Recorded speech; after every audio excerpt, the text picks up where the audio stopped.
ଗୋଟିଏ ଗାଁରେ ଶ୍ୟାମ ନାମକ ଜଣେ ଧନୀ ବ୍ୟକ୍ତି ରହୁଥିଲେ। ସେ ସବୁକିଛି ଧନ ଦେଇ କିଣିବାକୁ ଚେଷ୍ଟା କରୁଥିଲେ ଏବଂ ମନେ କରୁଥିଲେ ଯେ ଧନ ଦ୍ୱାରା ଜୀବନର ସମସ୍ତ ସମସ୍ୟା ସମାଧାନ ହେଉଛି। କିନ୍ତୁ ତାଙ୍କ ଅହଙ୍କାର ଜୀବନକୁ ଅଶାନ୍ତିରେ ପକାଇଥିଲା। ଗୋଟିଏ ଦିନ ଶ୍ୟାମ ସଡ଼କ ଦୁର୍ଘଟଣାରେ ଗମ୍ଭୀର ଭାବେ ଆହତ ହେଲା।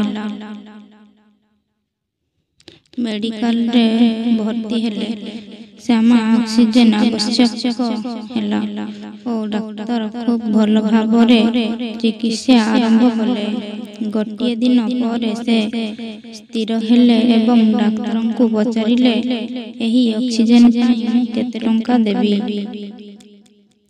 ଡାକ୍ତର ହସି କହିଲେ, ଏହା ମାଗଣା ଆପଣଙ୍କ ପାଇଁ ଦିଆଯାଇଛି। ଆପଣ ଏହାକୁ କିଣିପାରିବେ ନାହିଁ।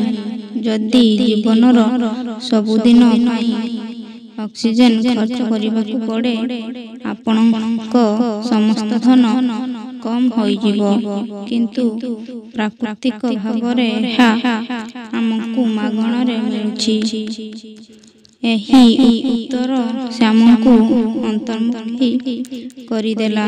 ସେ ଚିନ୍ତା କଲେ ଯେ ଯେତେବେଳେ ପ୍ରାକୃତିକ ସମ୍ପଦ ଏତେ ମୂଲ୍ୟବାନ, ଆମକୁ ଏହାର ସଂରକ୍ଷଣ କରିବା ଏବଂ ମାନବତା ପାଇଁ ଏହାର ବ୍ୟବହାର କରି ଶିଖିବା ଦରକାର।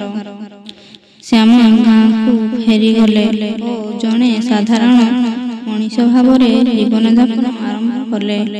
ସେ ଗାଁରେ ଗଛ ଲଗାଇଲେ, ଜଳ ସଂରକ୍ଷଣ ପାଇଁ କାମ କରିଲେ ଏବଂ ଗରିବମାନଙ୍କୁ ସାହାଯ୍ୟ କରିବାର ଶପଥ ନେଲେ।